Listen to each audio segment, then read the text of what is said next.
ने under graduate programme के लिए नया करिकुलम और क्रेडिट फ्रेमवर्क लॉन्च किया है और ये करिकुलम नेशनल एजुकेशन पॉलिसी की सिफारिशों पर आधारित है। इसके तहत नियमों में लचीलापन आएगा और छात्रों को पहले से ज्यादा सुविधाएं मिलेंगी। ग्रेजुएशन में क्रेडिट सिस्टम लागू होगा और मल्टीपल एंट्री और एग्जिट के ऑप्शंस भी खुलेंगे। इसके साथ ही एक डिसिप्लिन से दूसरे में जाने की छूट भी दी जाएगी। और बताना चाहेंगे कि यूजीसी द्वारा लॉन्च किया गया ये नया फ्रेमवर्क HEI यानी हायर एजुकेशनल इंस्टीट्यूट्स के लिए है। नए करिकुलम और क्रेडिट फ्रेमवर्क से चॉइस बेस्ड क्रेडिट सिस्टम को बदल दिया गया है। अंडर ग्रेजुएट प्रोग्राम को 3 या 4 या उससे भी कम में पूरा किया जा सकता है और उसी के अनुसार कैंडिडेट को डिग्री दी जाएगी। 1 साल या 2 सेमेस्टर पूरा करने पर स्टूडेंट्स द्वारा चुने गए फील्ड में यूजी सर्टिफिकेट मिलेगा और 2 साल या 4 सेमेस्टर के बाद एग्जिट करने पर यूजी डिप्लोमा मिलेगा। 3 साल और 6 सेमेस्टर के बाद बैचलर की डिग्री मिलेगी और 4 साल या 8 सेमेस्टर पूरा करने पर ऑनर्स की डिग्री दी जाएगी। इस प्रकार स्टूडेंट किसी भी लेवल पर एंट्री या एग्जिट कर सकते हैं और चौथे साल के बाद जिन छात्रों ने पहले 6 सेमेस्टर में 75% या इससे अधिक अंक पाए हैं वो रिसर्च स्ट्रीम का चुनाव कर सकते हैं। ये शोध मेजर डिसिप्लिन में किया जा सकता है और कैंडिडेट एक संस्थान से दूसरे में भी जा सकते हैं। साथ ही लर्निंग का मोड भी चेंज कर सकते हैं, जैसे ODL ऑफलाइन या हाइब्रिड।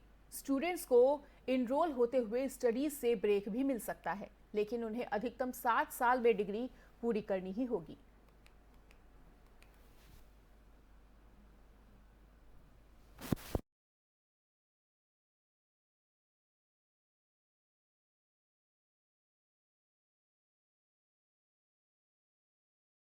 लखीमपुर खीरी में किसानों को गाड़ी से कुचलकर मारने के आरोपी आशीष मिश्रा की जमानत पर सुप्रीम कोर्ट ने कहा है कि आरोपी 1 साल से ज्यादा समय से जेल में है और शीर्ष अदालत ने निचली अदालत से जानकारी मांगी कि बिना दूसरे मुकदमों पर असर डाले इस केस का निपटारा कितने समय में हो सकेगा।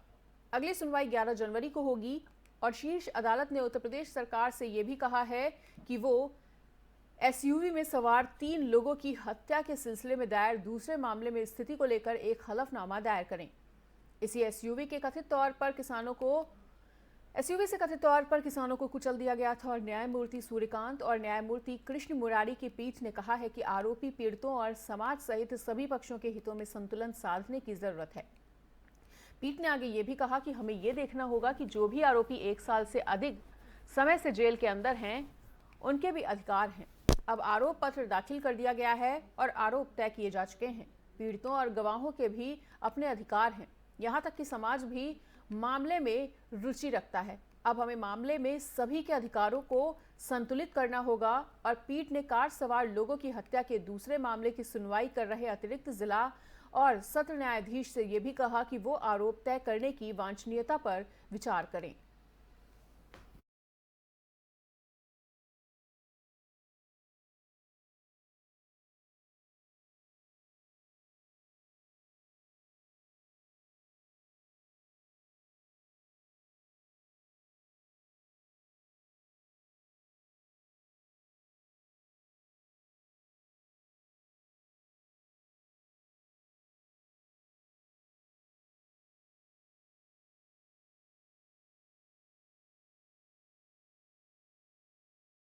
कांग्रेस नेता और मध्य प्रदेश के पूर्व मंत्री राजा पटेरिया के बयान के बाद सियासी भूचाल आ गया है।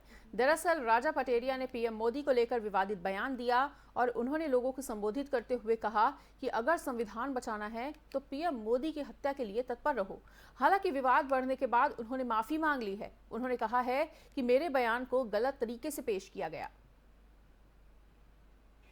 तो कल मैंने गौर में बात कही थी कि मोदी इलेक्शन खत्म कर देगा, मोदी धर्म जाति भाषा के आधार पर बांट देगा, दलितों को, वनवासी आदिवासियों को और अल्पसंख्यकों का भावी जीवन खतरे में है। संविधान यदि बचाना है तो मोदी की हत्या करने के लिए तत्पर रहो। हत्या इज्जत है कराने का काम। कार्यकर्ता की उपेक्षा नेता की उपेक्षा होती है और नेता जब कार्यकर्ता की उपेक्षा होती है तो विपरीत परिणाम आते हैं और जो जीत होती है वो कार्यकर्ताओं की जीत होती है, वो नेता की खुद पराजय होती है। कार्यकर्ता कभी युद्ध नहीं हारता, सेनापति युद्ध हारता है। और सेनापति यदि युद्ध के हारने का आरोप कार्यकर्ताओं पर लगाता है तो वो युद्ध के मैदान में कभी कोई युद्ध नहीं जीतता। ये चाणक्य 2500 साल पहले किया गया जो मैं कह रहा हूँ। कल मंडलम सेक्टर के कार्ड वितरण में पवई के दौरान एक वीडियो जारी हुआ है जिसमें मुझे बताया गया है कि मैंने बोला कि मोदी की हत्या कर दो। मैं गांधी को मानने वाला आदमी हूं, गांधी की मानने वाला आदमी हत्या की बात नहीं कर सकता। वो वीडियो गलत तरीके से पेश किया गया है। मेरा कहने का आशय था कि राजनीतिक चुनाव क्षेत्र में उनको पराजित दिला के इस देश का संविधान बचाओ, अल्पसंख्यकों का, दलितों का और आदिवासियों की रक्षा करने के लिए, बेरोजगारी हटाने के लिए मोदी को पराजित करना आवश्यक है। मेरा उद्देश्य हत्या के को लेकर गलत तरीके से पेश किया गया।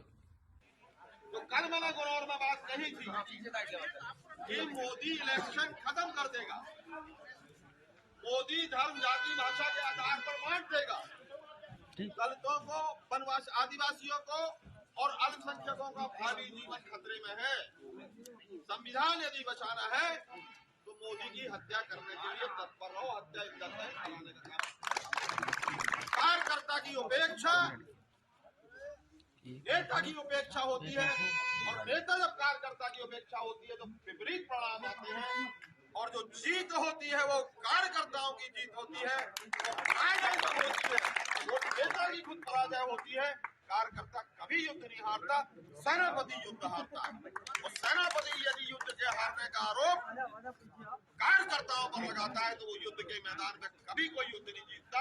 ये चाणक्य 2500 साल पहले किया गया जो मैं कह रहा हूँ।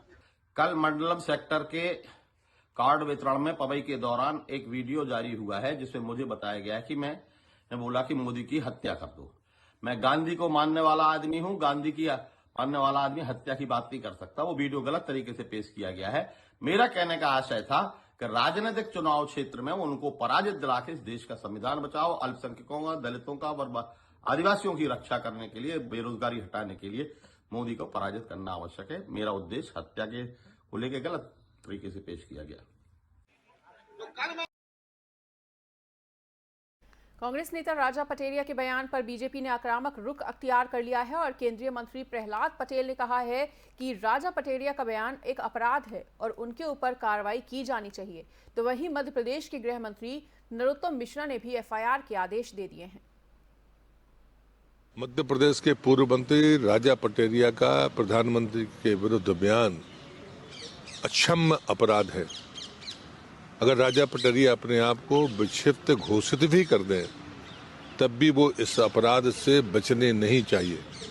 मैं मध्य प्रदेश सरकार से निवेदन करता हूं कि तुरंत और शीघ्र सख्त कार्रवाई राजा पटेरिया के खिलाफ की जाए।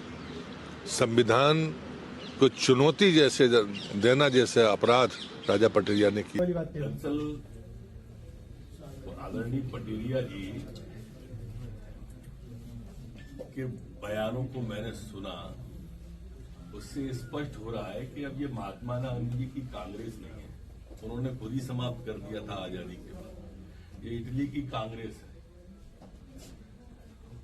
और इटली की मानसिकता मुसोलिनी वाली रहती है। जिस तरह से उनकी यात्रा में स्वरा भास्कर, कन्हैया कुमार, सुशांत जी चल रहे हैं ना, उससे भी स्पष्ट हो जाता है माननीय प्रधानमंत्री जी के खिलाफ इस बेहद आपत्तिजनक बयान जो माननीय पटेरिया जी ने किया है, मैं तत्काल एफआईआर कराने का एसपी को निर्देश दे रहा हूं। मध्य प्रदेश के पूर्व मंत्री राजा पटेरिया का प्रधानमंत्री के विरुद्ध बयान अक्षम्य अपराध है। अगर राजा पटेरिया अपने आप को विक्षिप्त घोषित भी कर दें तब भी वो इस अपराध से बचने नहीं चाहिए। मैं मध्य प्रदेश सरकार से निवेदन करता हूं कि तुरंत और शीघ्र सख्त कार्रवाई राजा पटेरिया के खिलाफ की जाए। संविधान को चुनौती जैसे देना जैसे अपराध राजा पटेरिया ने किया। दरअसल आदरणीय पटेरिया जी के बयानों को मैंने सुना, उससे स्पष्ट हो रहा है कि अब ये महात्मा गांधी जी की कांग्रेस नहीं है, उन्होंने खुद ही समाप्त कर दिया था आजादी के बाद। ये इटली की कांग्रेस है और इटली की मानसिकता मुसोलिनी वाली रहती है। जिस तरह से उनकी यात्रा में स्वरा भास्कर, कन्हैया कुमार, सुशांत जी चल रहे हैं ना, उससे भी स्पष्ट हो जाता है माननीय प्रधानमंत्री जी के खिलाफ इस बेहद आपत्तिजनक बयान जो माननीय पटेरिया जी ने किया है, मैं तत्काल एफआईआर कराने का एसपी को निर्देश दे रहा हूं। मध्य प्रदेश फिलहाल इस वक्त के बुलेटिन में इतना ही। प्रदेश और दुनिया की बाकी खबरों के लिए देखते रहिए एफएम न्यूज।